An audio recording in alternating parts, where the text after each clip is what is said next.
దేవునికి స్తోత్రం. Praise Lord. హల్లెలూయా చెప్దాం అందరం కూడా. దేవునికి స్తోత్రం. హల్లెలూయా. దేవుని యొక్క మహాకృపా కనికరం బట్టి ఈ వారమంతయు ఆయన రెక్కల నీడ క్రింద మనల్ని సజీవులుగా ఉంచి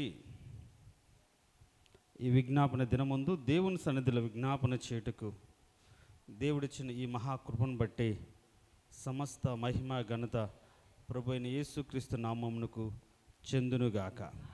ప్రైజ్ ది లార్డ్. హల్లెలూయా. నెహెమ్యా గ్రంథం 2వ అధ్యాయం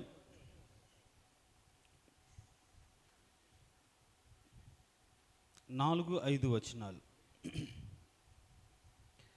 అప్పుడు రాజు, నీకు ఏమి కావలసి నీవు మనవి చేయుచున్నావని నన్ను అడగ్గా, నేను ఆకాశమందులై దేవునికి ప్రార్థన చేసి రాజుతో, నీ సముఖమందు నేను దయ పొందిన ఎడల నా పితరుల సమాధులుండి పట్టణము తిరిగి కట్టునట్లుగా నన్ను యూదా దేశములకు పంపుడని వేడుకుంటున్నానని నేను మనవి చేసి తిని. దీనికి స్తోత్రం. హల్లెలూయా చెప్దాం. Praise Lord. హల్లెలూయా.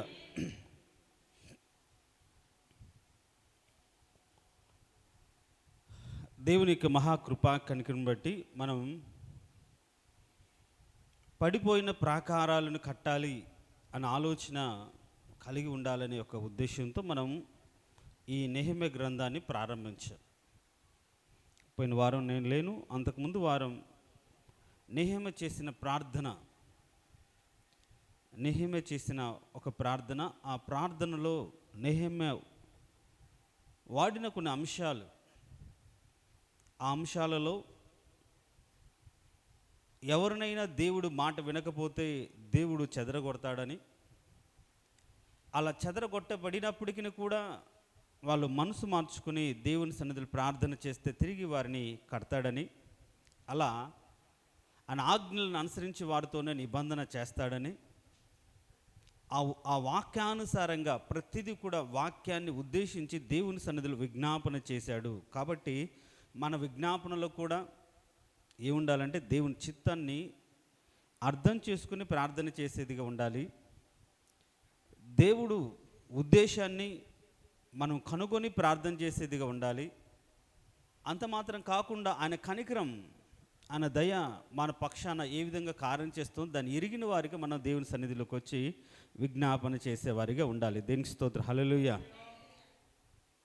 వాక్యం అంటే ఆయన దేవుని చిత్తం, దేవుని ఉద్దేశం, దేవుని యొక్క సంకల్పం, దేవుని ఆలోచన, ఇవేవి మనం పట్టకుండా, ఆలోచన చేయకుండా గుడ్డిగా మనం దేవుని సన్నిధిలో విజ్ఞాపన చేయకూడదు. వాక్యాన్ని ఆధారం చేసుకుని దేవునితో మనం మాట్లాడాలి. దేనికి స్తోత్రం. హల్లెలూయా అని ఈ మొదటి అధ్యాయంలో కూల్చబడిన ప్రాకారముల గురించి ఒక భారం కలిగినటువంటి వాడిగా, భారం మాత్రమే కాదు దేవుని సన్నిధిలో ప్రార్థన చేసిన వాడిగా ఉన్నాడు. దేనికి స్తోత్రం. హల్లెలూయా. ఈరోజు మనం ధ్యానించే అంశం ఏంటంటే, చాలామందికి భారం ఉంటుంది హృదయంలో. వారు నశించిపోతున్నారు, అరే వాళ్ళు బాధపడుతున్నారు, వాళ్ళు ఇబ్బంది పడుతున్నారు. ఆ భారంతో దేవుని సన్నిధిలో కూడా ప్రార్థన చేస్తారు. ప్రభువా వారి జీవితాన్ని విడిపించు, వాళ్ళ జీవితాన్ని కాపాడని ప్రార్థన చేస్తారు. ఇంతవరకు మనం ఈ 2 అంశాలు మన బ్రతుకులో కలిగి ఉంటాం. అదే మనం నేర్చుకుంటూ వస్తున్నాం. అవునా కదా? మనం ఎవరి గురించి అయినా తెలిసినప్పుడు భారం కలిగి దేవుని సన్నిధిలో మనస్ఫూర్తిగా ప్రార్థన చేస్తున్నాం. అంతవరకు ఓకే. సంఘంలో చాలామంది కూడా ఆ భారం ఉంది హృదయంలో, కాబట్టి సంఘంలో కన్నీరు కార్చి ప్రార్థన చేస్తున్నారు. ఆ భారం ఉంది కాబట్టి దేవుని సన్నిధిలో కన్నీరు విడిచి హృదయపూర్వకంగా దుఃఖపడుతూ ప్రార్థన చేస్తున్నారు. కానీ ఆ కార్యం ఎవరి ద్వారా జరగాలి అనేది మాత్రం ఆలోచించట్లేదు. నా మాట చాలా జాగ్రత్తగా వినండి. సంఘంలో చాలామందికి నశించు ఆత్మల పట్ల భారం ఉంది. వారు కాపాడబడాలని ప్రార్థన చేస్తున్నారు, వారు విడిపించబడాలని ప్రార్థన చేస్తున్నారు, వాళ్ళు తప్పింపబడాలని ప్రార్థన చేస్తున్నారు, వారు బాగుపడాలని కోరుకుంటున్నారు, ప్రార్థన చేస్తున్నారు. కానీ వాళ్ళు విడిపించేదెవరు? వాళ్ళు తప్పించేదెవరు? ఆ, అన్నిటికీ దేవుడే. ఇప్పుడు దేవుడు తప్పించేవాడు, విడిపించేవాడైతే నెహెమ్యాతో ఏం పని ఉంది? దేవుడు విడిపించి చేసే మాట అయితే మోషేతో ఏం పని ఉంది? ఇక్కడే మనం ఆ లాజిక్ మిస్ అవుతుంటాం. దేవుడు విడిపించేవాడైనా తప్పించేవాడైనా ఈ లోకంలో ఒక వ్యక్తిని ఎన్నుకుంటాడు, ఒక వ్యక్తి ద్వారా ఆ కార్యము జరిగిస్తాడని సత్యాన్ని అర్థం చేసుకోవాలి. దేవుడే చేస్తాడు అంటే మనం ఇంట్లో కూర్చుంటే అన్నం తీసుకొచ్చి నోటి ముందు పెట్టడు. దానికి కావలసిన అన్నీ కొనుక్కోవడానికి కావాల్సిన సామర్థ్యాన్ని ఇస్తే అవే మనం వండుకొని తినాలి, అంతే. మనం ఇలాంటి ఆలోచన కాకుండా భారం ఉంది కానీ ఆ కార్యం ఎవరు చేస్తారు, ఎవరి ద్వారా జరగాలనే ఆలోచన ఈ రోజుల్లో చాలామంది ఆ భారాన్ని నా ద్వారా నేను చెయ్యాలనే ఆలోచన మాత్రం రావట్లా. నశించిపోతున్న ఆత్మల పట్ల అంటే కుటుంబాల పట్ల వాళ్ళ బాధను చూసినప్పుడు, వారు అనుభవిస్తున్న దీన స్థితిని చూసినప్పుడు బాధపడడం మాత్రమే కాదు, భారం కలిగి వారి గురించి దేవుని సన్నిధిలో కన్నీరు కారుస్తున్నారు. ఇంతవరకు మాత్రమే మన అనుభవాలు ఉన్నాయి. ఇప్పుడు నెహెమ్యా కూడా ప్రార్థన చేశాడా లేదా? కొన్ని దినములు దుఃఖముతో ఉపవాసం ఉన్నాడుగా. ఇంక దేవుడు వింటాలే, దేవుడు చూసుకుంటాలే అనుకున్నాడా? ఏమ్మా, మనం ఏం చేస్తామంటే ప్రార్థన చేసాము, దేవుడు చూసుకుంటాడు, దేవునికి అప్పచెప్పాము, దేవుడు చేస్తాడు. దేవుడు ఎవరి ద్వారా చేయాలి, ఎవరి ద్వారా చేస్తాడు అనే ఆ అస్సలైన విషయాన్ని మనం మర్చిపోయి, ఒకవేళ ఈ పని నేను చేస్తే బాగుంటుందా, నా ద్వారా దేవుడు జరిగిస్తే బాగుంటుందా, దేవుడు ఈ పని చేయడం నాకు ఒక అవకాశం ఇస్తే బాగుంటుందా అని ఆలోచన అయితే చేయరు. భారంగా ప్రార్థన చేస్తారు, కానీ వారే ఆ కార్యాన్ని జరిగించడానికి సిద్ధపడరు. ఏంటంట? ఆ కార్యాన్ని మోయడానికి సిద్ధపడరు, ఆ కార్యాన్ని జరిగించడానికి సిద్ధపడరు. ఆలోచనలు చెప్పేవాళ్ళు ఉంటారు, సలహాలు చెప్పేవాళ్ళు ఉంటారు, కానీ దాన్ని ముందుండి నడిపించే విధంగా నడిపించే వాళ్ళు మాత్రం ముందుకు రారు. చూడండి, ఇప్పుడు ఈయనకు ఒకటి భారం ఉంది, మనకు భారం ఉంది. రెండు, నెహెమ్యా ప్రార్థన చేశాడు, మనము ప్రార్థన చేస్తున్నాం. వాట్ నెక్స్ట్ ఏంటి, తర్వాత ఏంటి? దేవుడు చూసుకుంటాడు, ప్రార్థన చేస్తాడు. చూడండి, ఇప్పుడు ఈయన ఏమని ప్రార్థన చేశాడు అంటే, ఆ ప్రార్థనలో చూడండి, ఒకరి కుటుంబాల్లో ఒకరి జీవితాల్లో విడుదల కలిగించమని ప్రార్థన చేస్తూ, అది ఈయన ఏం చేశాడంటే చూడండి, 11వ వచనం చదివితే, యెహోవా చెవియొగ్గి నీ దాసుడైన నా మొర్రను, నీ నామమును భయభక్తులతో గణపరచుడు యందు ఆనందించు నీ దాసుల మొర్రను ఆలకించి, ఈ దినమందు నీ దాసుని ఆలోచన సఫలపరిచి. ఇంతవరకు కూడా అది న్యూట్రల్గా ఉన్నట్టుగానే ఉంటుంది. నా ఆశ అంతా వాళ్ళు కట్టబడాలయ్యా, నా ఆశ అంతా వాళ్ళు బాగుపడాలయ్యా, వాళ్ళ కోసం నేను ఎన్ని రోజులు ఉపవాసం ఉంటానయ్యా, ఎంతసేపు నేను ప్రార్థన చేస్తానయ్యా అని అంతవరకు బాగుంది. కానీ కింది వచ్చినాయి కానీ చదివితే, ఈ మనుషుడు నా యందు దయ చూపునట్లు అనుగ్రహించమని నిన్ను బతిమాలు కొనుచున్నాను అని ప్రార్థించి తిని. ఏం దయ చూపించాలి? కట్టడానికి నేను వెళ్ళాలి, నేను కట్టలేకపోతున్నానే, వారి దగ్గరికి వెళ్ళలేకపోతున్నానే, వారికి నేను ఏమి చేయలేకపోతున్నానే ఆలోచన, ఆ ఆలోచనతో తను కృంగిపోయినట్టుగా మనం చూస్తాం. ఈరోజు సంఘంలో ప్రతి ఒక్కరు ఆ భారాన్ని కలిగి ఉండాలి. దేవునికి స్తోత్రం, హల్లెలూయా. ఏ భారం? బాగా వినండి. నశించిపోతున్న ఆత్మల గురించి భారం, వాళ్ళ గురించి ప్రార్థన మనం చేస్తున్నాము. బాగా వినండి. ఆ కుటుంబం కాపాడబడాలి, బాగుపడాలి, రక్షణలోకి రావాలి, ఆశీర్వదించబడాలి అని ఆ భారంతోనే సంఘమంతా ప్రార్థన చేస్తున్నారు. భారము ప్లస్ ప్రార్థన. అయితే కార్యం ఎవరు చేయాలి? వారి దగ్గరికి ఎవరు వెళ్ళాలి, వారితో ఎవరు మాట్లాడాలి, వారు కట్టుకునే విధంగా వాళ్ళని ఎవరు ప్రోత్సహించాలి, ఆ పని మాత్రం దేవునికి అప్పచెప్తామా? దేవా నీ ప్రార్థించి తిని నా ఆలోచన సఫలపరచు. ఏ ఆలోచన చేశాడు దేవుని సన్నిధిలో అంటే, ఇప్పుడు ఆ ఆలోచన ఎవరితో చెప్పుకుంటున్నాడంటే రాజుతో చెప్తున్నాడు. 4వ వచనం నుంచి ఈ రాజు అక్కడ 2వ వచనంలో రాజు ఏమడుగుతున్నాడు, కాగా రాజు ఏమన్నాడంటే, నీకు వ్యాధి లేదు కదా, నీ ముఖం విచారంగా ఉన్నదేమి, నీ హృదయ దుఃఖం చేతన అది కలిగినదని నాతో అనగా. చూడండి, ఇక్కడ భారాన్ని ఇతను మోస్తున్నాడు. ఏం భారం చెప్పండి అమ్మా? ఇక్కడ నా మాట వింటే 2 భారాలు ఇక్కడ 2 రకాలు కనిపిస్తాయి. ఒకటి, నశించిపోతున్నారు, వారు కట్టాలి అని ఒక ఆలోచన, అది భారం. అయితే నేను వెళ్ళి వారి జీవితాలను కట్టాలి ఏదో ఒక విధంగా అనేది అంతకు మించిన భారం. ఈ రోజుల్లో మన సంఘస్థులు ఎవరైనా ఎంతవరకు భారాన్ని మోస్తున్నారంటే, ఒకరి గురించి బాగోలేదు అని చెప్పినందుకు ఆర్థికపరమైన సహాయము, చాతనైన సహాయము, తోడ్పాటు, ఒక మంచి మాట, పరామర్శ, ఓదార్పు, వారి గురించి కన్నీటి ప్రార్థన, ఇదంతా కూడా వారి పట్ల మనకున్న భారమే ప్రార్థన వరకు. అయితే ఇది వాళ్ళు కంప్లీట్గా కట్టబడినట్లుగా ఈ కార్యము నా ద్వారా నేను చేయాలి అనే ఆలోచన చాలా తక్కువ మందికి ఉంటుంది.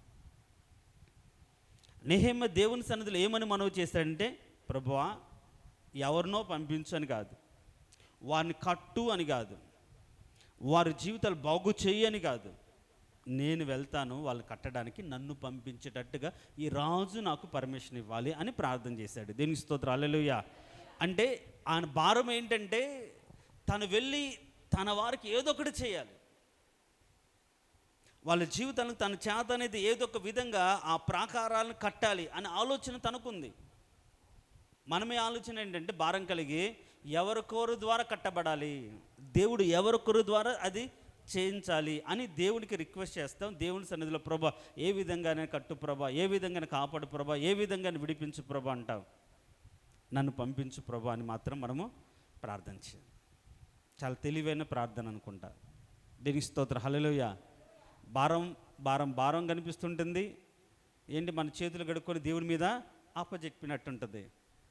వాళ్ళ గురించి నేను ప్రార్థన చేశాను కదయ్యా, భారం నాకు ఉంది కదయ్యా. భారం ఉన్నవారు బాధ్యతతో అక్కడే ఉండరు, వాళ్ళకి చేతైన కార్యం కూడా చేయడానికి సిద్ధపడతారు. దేవునికి స్తోత్రం, హల్లెలూయా. ఆ భారం ఉన్నవారు ఏం చేస్తారు, కార్యము కూడా చేస్తారు. ఏం చేస్తారు, భారం ఉన్నవారు కార్యము కూడా చేస్తారు. మన భారం ఏంటి అంటే ప్రార్థన చేసే భారం, కార్యము చేసేది కాదు. నెహెమ్యా జీవితంలో ఆ భారం, వారి జీవితం ఏదో ఒక కార్యం జరిగించాలి, దేవుడు నాకు ఒక అధికారం ఉంది, ఒక స్థానం ఉంది, ఒక స్తోమత ఇచ్చాడు, ఒక స్థాయిని ఇచ్చాడు, కాబట్టి నేను ఏదో ఒకటి చెయ్యాలి అన్న ఆలోచన తన హృదయంలో మండిపోతూ ఉన్నప్పుడు, నేను ఏం చేయలేకపోతున్నానే, నేను వెళ్ళలేకపోతున్నానే, ఈ రాజు నాకు పర్మిషన్ ఇస్తే బాగుండు అని తను చెయ్యలేకపోతున్న కార్యం గురించి దిగులు పడుతున్నాడు. ఏంటంట, ప్రార్థన చేసి వదిలేశాడా? లేదుగా, ప్రార్థన చేశాడు. కొన్ని రోజులు ఉపవాసం ఉండి దుఃఖపడి దేవుని సన్నిధిలో కనిపెట్టి ప్రార్థన చేశాడు. నేను ప్రార్థన చేశాను, దేవుడికి అప్పచెప్పాను, దేవుడి కార్యం చేస్తాడు అనుకోలే. ఆ ప్రార్థనలో నేను వెళ్ళాలి, నేను వెళ్ళలేకపోతున్నానే, నేను నా ప్రజల బాధను చూడలేకపోతున్నానే, వారి దగ్గర ఉండలేకపోతున్నానే, వారితో కొంత సమయం గడిపి వారిని ప్రోత్సహించలేకపోతున్నానే, వారితో మాట్లాడి కట్టడానికి ఒక ఐక్యతను నేను నిర్మించలేకపోతున్నాను అనే హృదయంలో ఆ బాధ తను తాగిన తన ముఖంలో ఎదుటి వారికి కనిపిస్తుంది. అందుకనే ఆ face is the index of mind. అంటే మన మనసులో ఉన్నది మన ముఖంలో కనిపిస్తుంది. ఎంత బాగున్నా మనకు మనసులో బాధ ఉంటే మన ముఖంలో డల్గా కనిపిస్తుంది.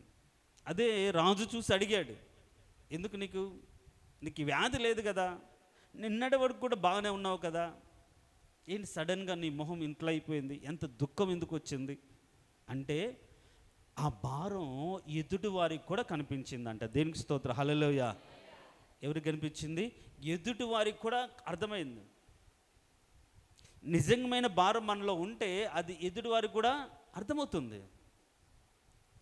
అర్థమైనప్పుడు వాళ్ళు అడుగుతారు. అప్పుడు ఈయన దేవుణ్ణి ప్రార్థన చేసి తన భారాన్ని చెప్తున్నాడు. ఏంటి ఆ భారం ఏంటి అంటే ఈ 2వ అధ్యాయంలో 4వ వచనం చూడండి.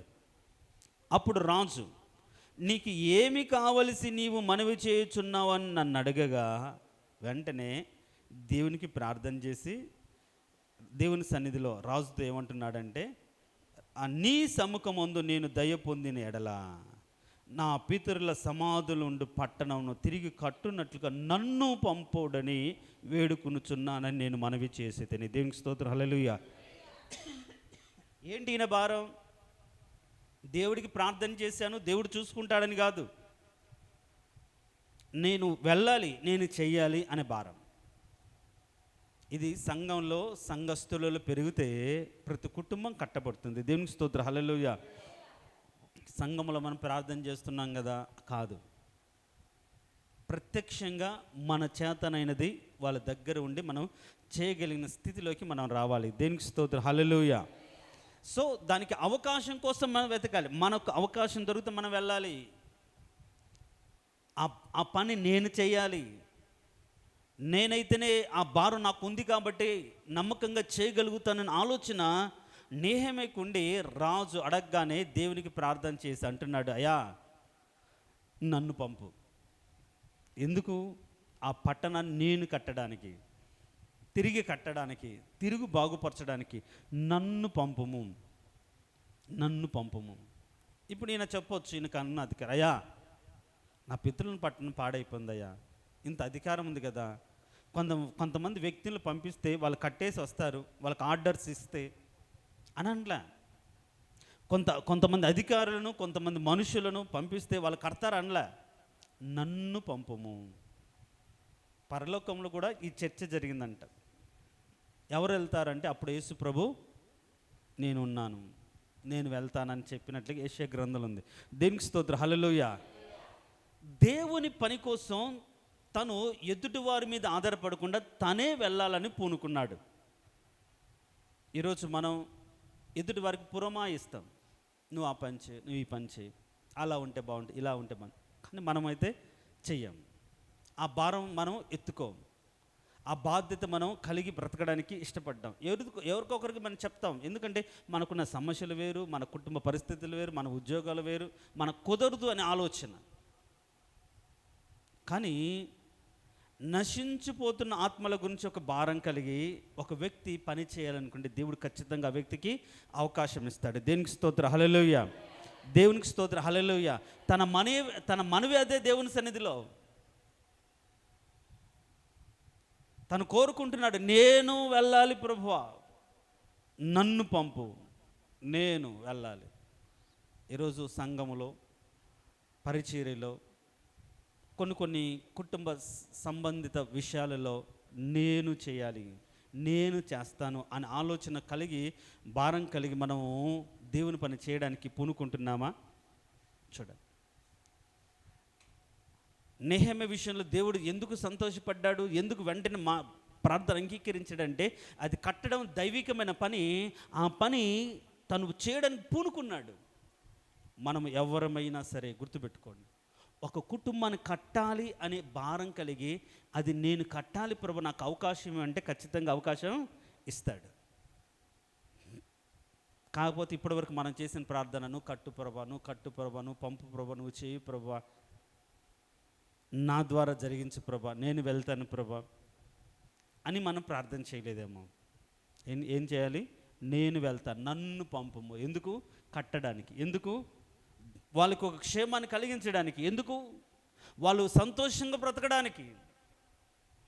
దేవుని కార్యం చేయి ప్రభా, నువ్వు చేయి ప్రభు అని కాదు, నన్ను పంపు ప్రభు అనే ప్రార్థన అనుభవంలోకి రావాలి. చేయి ప్రభు అని చెప్పడం చాలా ఈజీ కదా, మనల్ని పంపు అనడం అంత ఈజీ కాదు. వెళ్తే ఉన్న పరిస్థితులు, కష్టాలు, నష్టాలు, ఇరుకులు, ఇబ్బందులు. యేసు ప్రభు అన్నాడు, నేను వెళ్తాను అన్నాడు. దేవుని చిత్తం వేరు కదా. రాజుగా కాదు వెళ్ళాల్సింది. ఎలా వెళ్ళాలి? ఒక దీనుడిగా వెళ్ళాలి. మహిమతో కాదు వెళ్ళాల్సింది, మహిమ అంతటి వదులుకొని రిక్తునిగా వెళ్ళాలి. మనం ఒప్పుకోవడం అంటే ఒప్పుకుంటే వాటన్నిటికి తగినట్లుగా మనల్ని మనం మలుచుకోవాలి. ఒక పని దేవుడు అప్పచెప్తే అలా ఎలాంటి పరిస్థితుల్లోనైనా సరే ఆ పని సంపూర్తి చేసే విధంగా మనం బ్రతకాలి. ఒప్పుకోకుండానన్నా ఉండాలి. అందుకని మనం చాలామంది ఒప్పుకోరు, పూనుకోరు. నాకెందుకులే, చేసేవాళ్ళు చేస్తారు, చూసుకునే వాళ్ళు చూసుకుంటారు. కాదు, నేను చేయాలి అని నువ్వు కోరుకుంటే నీ ద్వారా ఏం చేస్తాడు? కుటుంబాలను కడతాడు. దేనికి స్తోత్రం, హల్లెలూయా. నీ ద్వారా ప్రాకారాలను కడతాడు. దేనికి స్తోత్రం, హల్లెలూయా. అది మన ప్రార్థన అయితే, మన ఆశ అయితే, మన భారం అయితే ఖచ్చితంగా దేవుడు నిన్ను అనేకులను కట్టడానికి ఒక వ్యక్తిగా నిన్ను మారుస్తాడు.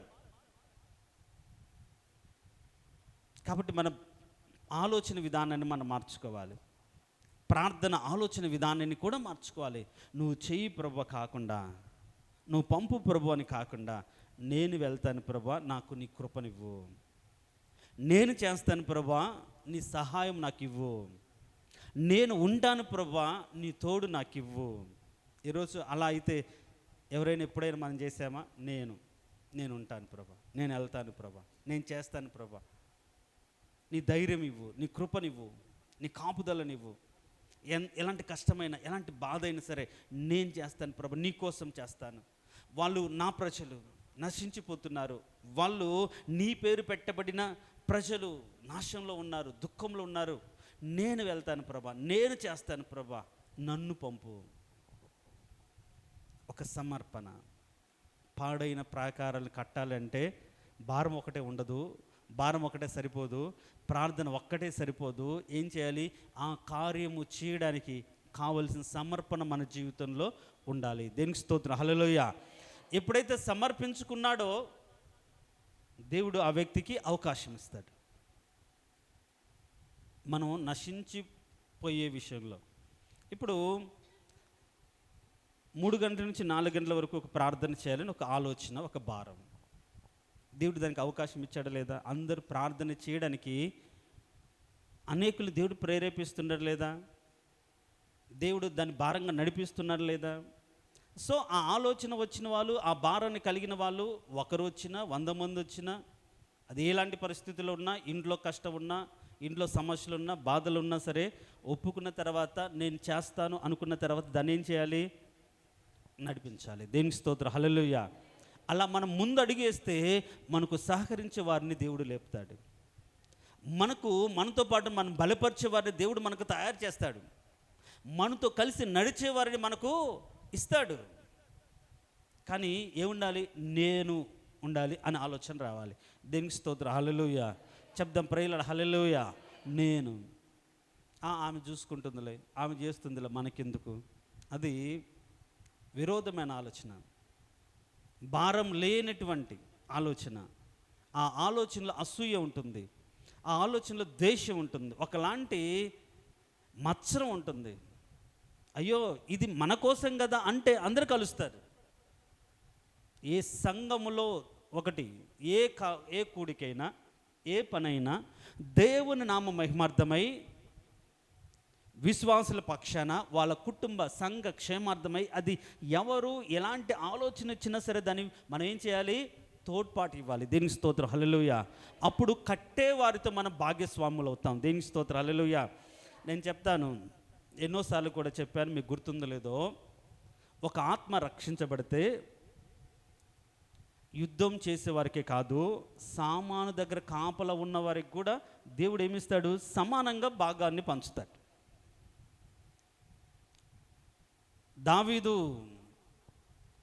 అక్కడ ఉన్న అమాలేకులతో పోరాడి జయముంది తిరిగి వచ్చిన తర్వాత కొందరు అలసిపోయి సామాన్ల దగ్గర మేము కాపలా ఉంటామయ్యా, మీరు వెళ్ళి యుద్ధం చేసిరండి అంట.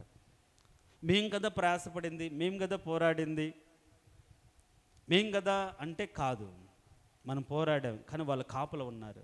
మన సొత్తు సాతాను ఎత్తుకొని పోకుండా మన కోసం భద్రంగా వారు మన కోసం నిలబడ్డారు. కాబట్టి పోరాడేవాడికి ఎంత స్వాస్థ్యమో కనిపెట్టుకుని ఉన్నవాడికి కూడా అంతే స్వాస్థ్యం. దేవునికి స్తోత్రం. హల్లెలూయా చెప్దాం ప్రియులారా, హల్లెలూయా. కాబట్టి ఒకరు ఎక్కువ ఒకరు తక్కువ కాదు, సహకరించే వారు అందరికీ దేవుడు స్వాస్థ్యాన్ని సమానంగా పంచుతాడు. అది మనం అర్థం చేసుకోవాలి. మంచి మనసు రావాలి. ఎప్పుడైతే నేను వెళ్తాను అనుకున్నాడో దేవుడు తను వెళ్ళడానికి కావాల్సిన అన్నిటినీ సిద్ధం చేశాడు. నీవు పని పూనుకుంటే అది దేవుని యొక్క సంఘ క్షేమాభివృద్ధి పని అయితే నీవు ఆ పని చేయడానికి కావాల్సిన వాటన్నిటిని దేవుడు సమకూరుస్తాడు. ఇప్పుడు ఈయన నన్ను పంపము నేను తిరిగి కట్టున్నట్లుగా అని ప్రార్థన చేస్తే, ఆ దయ రాజుకు పుట్టాలని ప్రార్థన చేస్తే దేవుడు రాజుకు దయను పుట్టించి, కేవలం దయ పుట్టించడమే మాకు కాకుండా, సరేయ్యా నువ్వు అంత బాధపడుతున్నావు కదా, సరే మీ ఊరికి వెళ్ళి సరే నువ్వు చేసుకో అని అనలా. ఏం చేశాడు? దాని కింద 6వ వచనం కానీ చదివితే, అందుకు రాజు రాణి తన యొద్ద కూర్చుని ఉండగా, నీ ప్రయాణము ఎన్ని దినములు పట్టును, నువ్వు ఎప్పుడు తిరిగి వచ్చేది అడిగాను. నేను ఇంతకాలమని చెప్పినప్పుడు రాజు నన్ను పంపుడకు చిత్తము గలవాడేను.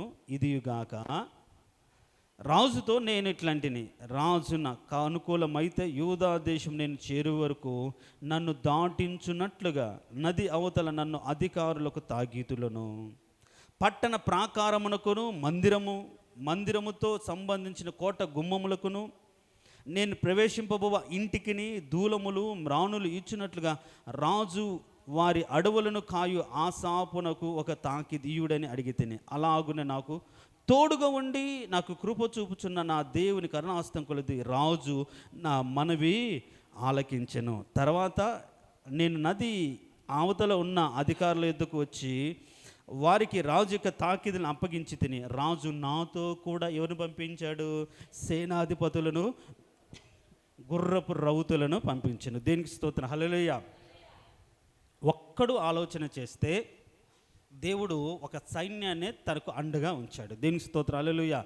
మన ఆలోచన దేవుని చిత్తమైతే, మన ఆలోచన ఆ భారాన్ని మనం కలిగి ప్రయాసపడాలని పూనుకుంటే దేవుడు ఏం చేస్తాడు?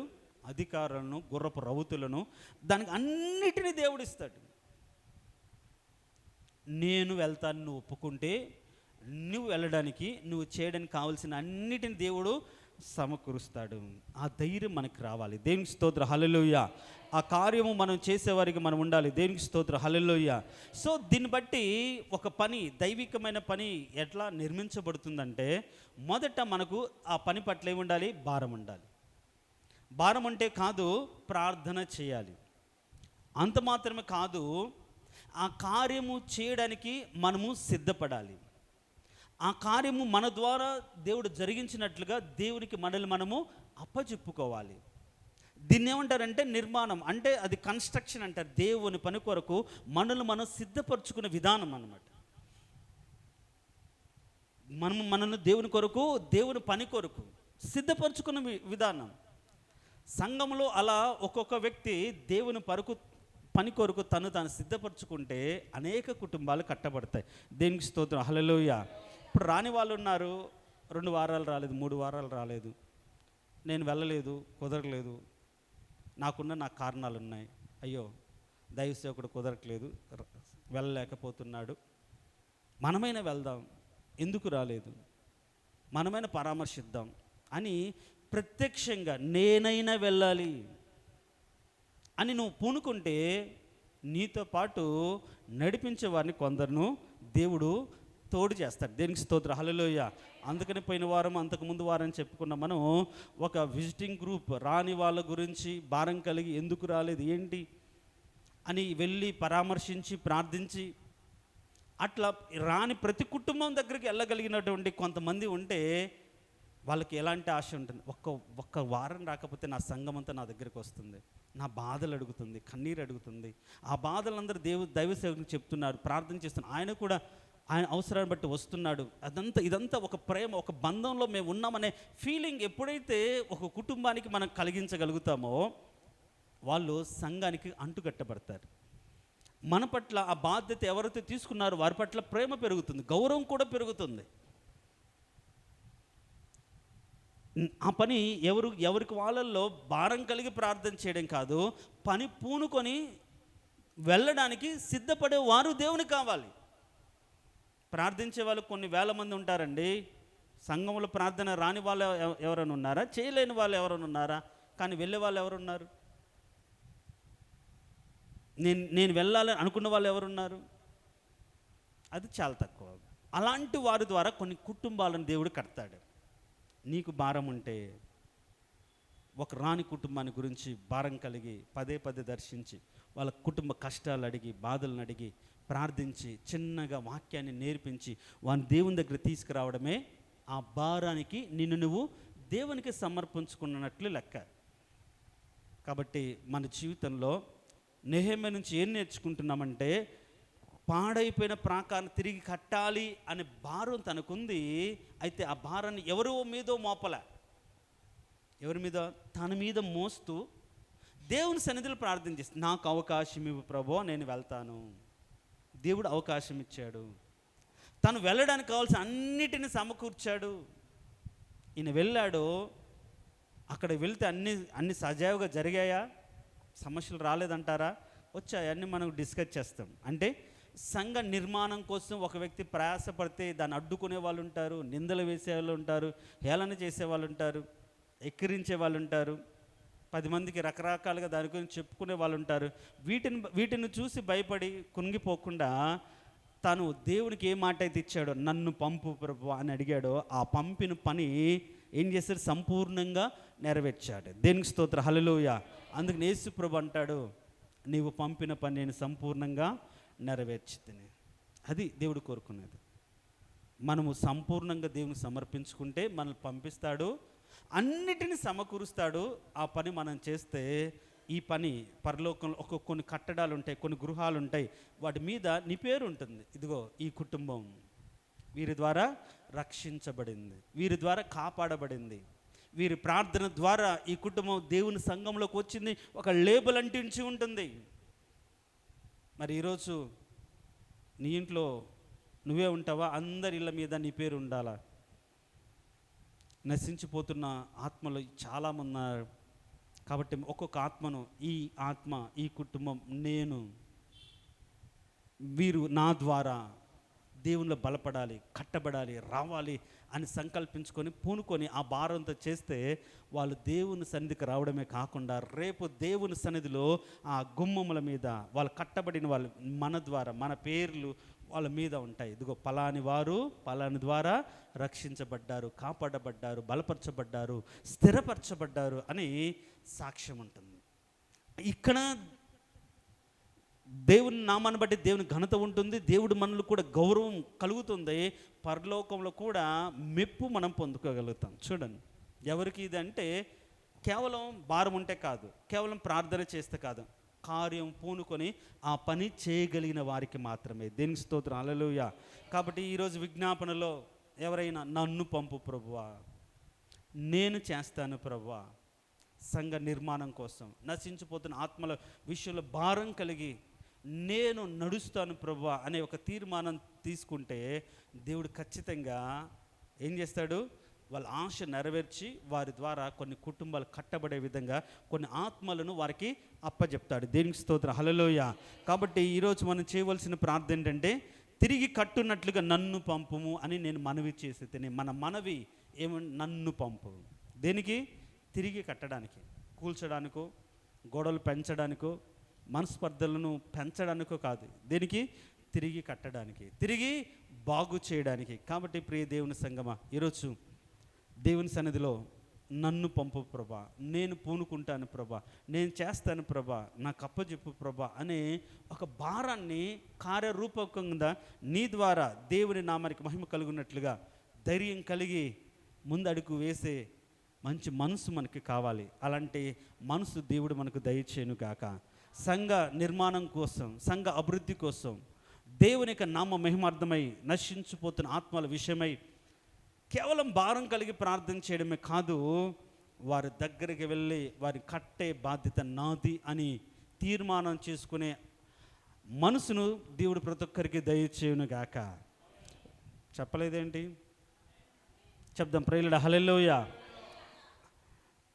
సో మనమందరం కూడా అలాంటి భారం మనకు అనుగ్రహించినట్లుగా ప్రార్థన చేద్దాం. తలలు వంచండి. తలలు వంచిన మనం నన్ను పంపుము అనే మాటను ఆధారం చేసుకొని నశించు ఆత్మల ఎద్దుకు నన్ను పంపు అని ఈరోజు అడుగుతావా? ప్రభువా కార్యం చేయి, ప్రభువా నీవే సహాయం చేయి అని కాదు, నీవే ఆ కార్యం, నీ ద్వారానే ఆ కార్యం జరగాలని నన్ను పంపు ప్రభువా అని ఈరోజు ఏ కుటుంబం అయితే సమస్యల్లో, బాధలో, ఇరుకులో, ఇబ్బందులో, నష్టాలలో, దుఃఖములో అల్లాడిపోతుందో అలాంటి కుటుంబాలను ఓదార్చడానికి నన్ను పంపు ప్రభువా. దిగులుతో, దుఃఖముతో, నిరాశతో ఉంటున్న జీవితాలను బలపరచడానికి నన్ను పంపు ప్రభువా. నాకు సహాయము చేయి ప్రభువా, నా మనవి అర్థం చేసుకో ప్రభువా అని ప్రార్థించే మంచి మనసు ఉంటే ఎంత బాగుంటుంది. కాబట్టి అలాంటి తీర్మానపూర్వకమైన ప్రార్థన మనం అందరము చేద్దాం. తలలు వంచిన మనం కొన్ని నిమిషాలు దేవుని స్తుతించుకుంటూ ఒక తీర్మానం తీసుకుందాం. స్తోత్రం.